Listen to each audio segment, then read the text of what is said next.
Hello, it's been a rainy day today. Today we get to talk about the methodology section of your research work.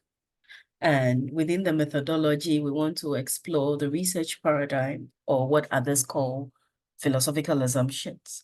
Then we will talk about research approach, then research design, and we'll delve into population and possibly study site. Then we'll explore sampling technique, sample size, instrumentation, and limitations, and any other aspects that your supervisor would want you to include in the methodology. Remember, this is not an exhaustive lecture. And so I may describe what research paradigm is and what research approach is and so on and so forth. But it's your responsibility as a graduate student to read as extensively as you can concerning some of these things so you can defend what you are choosing. Okay. All right. The only thing I can do is I can support you a little bit and then whet your appetite enough to make it exciting for you. So according to Dr. Lynette Pretorius, research paradigm is a method or model or pattern for conducting research. When we talk of research paradigm, these are sets of ideas, beliefs, or understanding within which theories and practices can function. And so if I say I subscribe to the cognitive behavioral theoretical approach as both my clinical orientation and my research orientation, what are the ideas? What are the beliefs? What are the understandings within this theory that helps me function well as both a practitioner and a researcher? So a research paradigm also explains what you believe reality to be and how you think that knowledge can be understood. So there are some technical terms that are used to articulate what research paradigm is. And you will come across ontology, epistemology, axiology, methodology.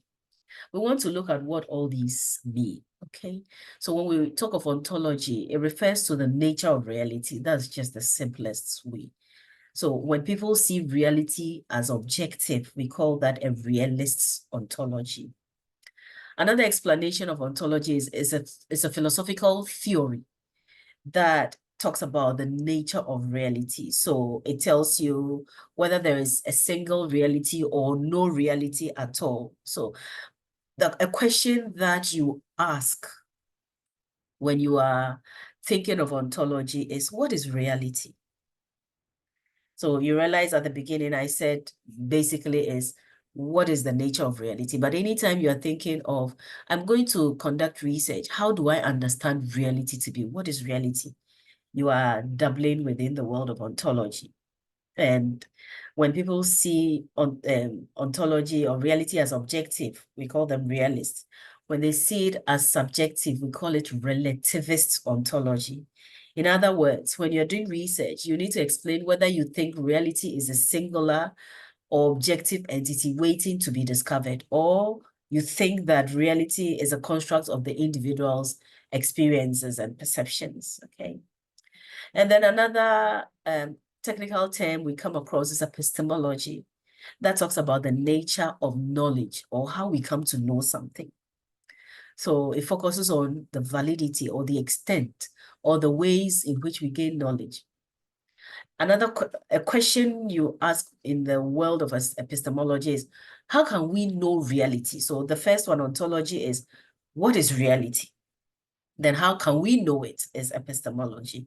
And there are three common epistemologies. So reality can be objectively known if you want to measure it using the right tools. Also, there's the belief that reality can be partially known because it's created in the minds of people.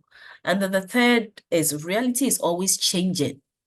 So it's impossible to fully comprehend it at any given moment. So maybe 50 years ago, I understood reality to be this. And then now I understand reality to be different. So it is changing and I can't just fix it in stone. Another terminology you will use is axiology. It deals with the value What is the value in research? So it prompts us as researchers to consider how our own perspectives and values can shape the ways in which our research is designed and our findings are interpreted. So this reminds me of one of my students who undertook a qualitative study, and I kept thinking his view of females was a bit biased. But he kept saying, no, no, no, no, I'm able to work with females. And so I undertook a test. Now, sometimes we don't know these things till we go through some kind of analysis. It's a bit like analyzing your biases. Many times you are very defensive about these. So I gave him instructions and then asked him, what is it I said? Or was it I asked him to repeat, so I asked him to do what I said. And then he did his own thing. And I decided, okay, if I want to teach him, I can't be angry about what he consistently does, because anytime I gave him instructions, he'll go and do something else. And I kept saying, you have a problem with a female giving you instructions. And so what I did was I asked another male student in his presence. I gave the same instructions to the other male student who was in a similar profession. And I told the male student to give him. So let's assume the first male student was Joseph, and the second male student was Michael. I told Michael the instructions. Michael translated the same thing in the same language in English to Joseph, and Joseph followed the exercise to the T. And he still couldn't get the fact that he had acted differently with me and with the other male student, but it just established it because I believe in being as objective as possible. And so I'm always filtering my own words and interpretations, especially when it comes to student-professor relationships, because whether you like it or not, there is hierarchy there. And so again, axiology is, what are my values and how do these values shape the kind of research that I have to do? So do I think research is value laden, or do I think I can just take myself aside and my values won't come in? And these can also be explored within the kind of work that you're doing. Then the last technical term that we will come across normally when we talk of research paradigm is methodology.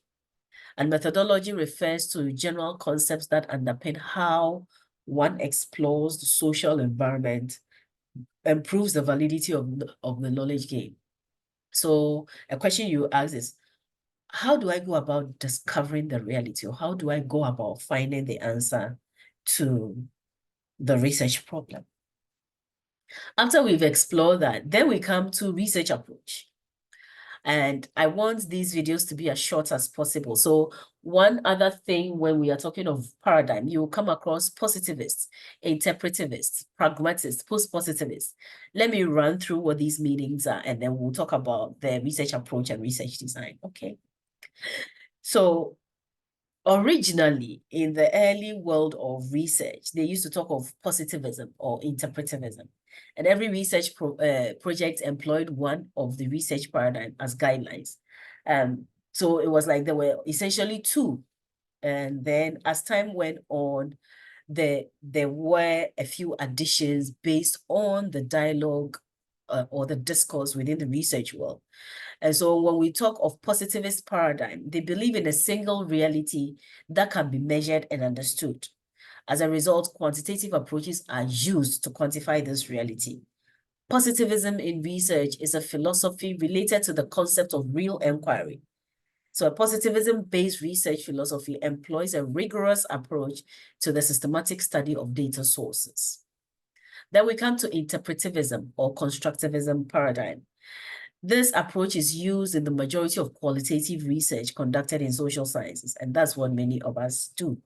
It's predicated on the existence of numerous realities rather than a single one, like the positivists say. So according to the interpretivists, human behavior is complex and you can't really predict or predefine it. It's not like something that can be controlled. Then the third one is the pragmatism paradigm. So depending on the nature of research, pragmatists may incorporate both positivism and interpretivism. It's a problem-solving philosophy that maintains that the best research techniques are those that contribute to the most effective answer to the research issue. So this is followed by an examination of many aspects of a research problem using a combination of quantitative and qualitative approaches. Then the post-positivism. So the positivism paradigm gave way to post-positivism paradigm, which is more concerned with the subjectivity of reality. And it moves away from logical positivist objectives. So post-positivists seek objective answers by striving to recognize and deal with such biases in ideas and knowledge developed by researchers. One of the things that we need to realize is it's a lot of thinking and going back and forth and figuring out, who am I as a person? What are my core values in life? What do I want to study? Why do I want to study it? How do I think the best approach is in studying what is concerning for me? I hope you find this helpful. Remember to subscribe and share this with your colleagues. And if you have any questions, please don't hesitate in putting that in the comments section and we'll all get to learn together. Okay. Thank you. Bye.